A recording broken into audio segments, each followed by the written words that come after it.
नया विज्ञान में आपका स्वागत है। इस हफ्ते के वैज्ञानिक समाचार इस प्रकार हैं। 1. धूमकेतु 3I एटलस से हल्की हरी धुंध आती हुई दिख रही है। हवाई स्थित जेमिनी नॉर्थ टेलीस्कोप से यह चित्र लिया गया है। सूर्य से दूर जाते समय अब इस धूमकेतु में परिवर्तन दिख रहे हैं। पहले यह लाल रंग की धुंध छोड़ रहा था। 2. चीन अब 90% महत्वपूर्ण तकनीकों के शोधों में आगे हो गया है।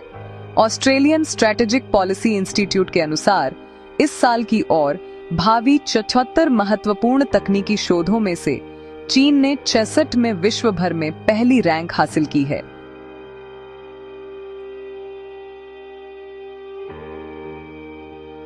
तीन, जर्नल साइंस एडवांसेस में छपे नए शोध के अनुसार ब्रह्मांड में पृथ्वी जैसे ग्रह होने की संभावना पहले से और अधिक है।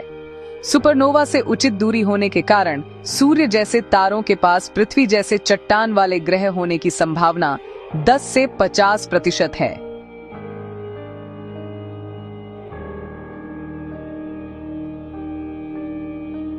चार, नए शोध में पता चला है कि टाइफून तूफान माइक्रोप्लास्टिक को समुद्र से उठाकर जमीन पर लाकर फैला देता है।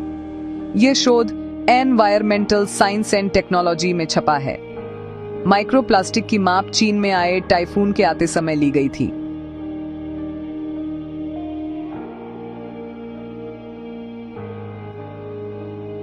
5.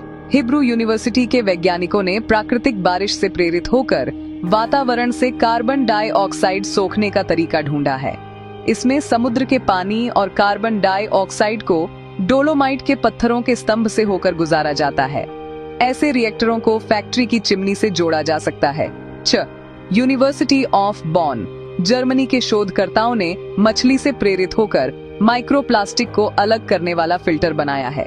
मछली के गिल जैसा डिजाइन किया गया यह फिल्टर पानी से 99% माइक्रोप्लास्टिक को फिल्टर करने में सक्षम है। घर की वॉशिंग मशीन हर साल लगभग 500 ग्राम माइक्रोप्लास्टिक पैदा करती है। 7. पृथ्वी के समुद्रों ने आधिकारिक रूप से एक और ग्रहीय सीमा पार कर दी है। समुद्रों के अम्लीकरण ने तय सुरक्षा सीमा को पार कर दिया है। इससे जलीय जीवन खतरे में आ गया है। वर्ष 2009 में वैज्ञानिकों ने 9 बड़ी पृथ्वी की प्रणालियों की सुरक्षा सीमाएं तय की थीं। इनमें से 6 की सुरक्षा सीमा पार हो चुकी है। 8. जापान के शोधकर्ताओं ने पौधे के सेलुलोज से एक ऐसा पर्यावरण हितैषी प्लास्टिक बनाया है जो आसानी से प्राकृतिक वातावरण में अपघटित हो जाता है। ये शोध journal of the American chemical society में छपा है। ये प्लास्टिक खारे पानी में 2 घंटे के अंदर घुल जाता है और कोई माइक्रोप्लास्टिक भी नहीं छोड़ता है।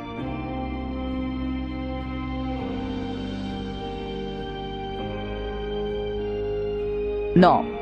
हमेशा से प्रयोगशाला के छोटे से पिंजरे में रहने वाले चूहों को जब खुले मैदान के बाड़े में छोड़ा गया तो उनकी व्याकुलता या बेचैनी 1 हफ्ते के अंदर समाप्त हो गई। इन चूहों को मैथ्यू जिपल नामक शोधकर्ता ने कॉर्नेल कैंपस के खुले बाड़े में छोड़ा। यह अध्ययन करंट बायोलॉजी में प्रकाशित हुआ है। 10. यूरोप की भौतिकी प्रयोगशाला सर्न ने घोषणा की है कि कुछ निजी दानदाताओं ने उसे 1 अरब अमेरिकी डॉलर देने का संकल्प लिया है। यह संकल्प सर्न की फ्यूचर सर्कुलर कोलाइडर बनाने के लिए लिया गया है। यह मूलभूत भौतिकी को समझने के लिए बड़ा कदम है। धन्यवाद। जुड़े रहिए नया विज्ञान से।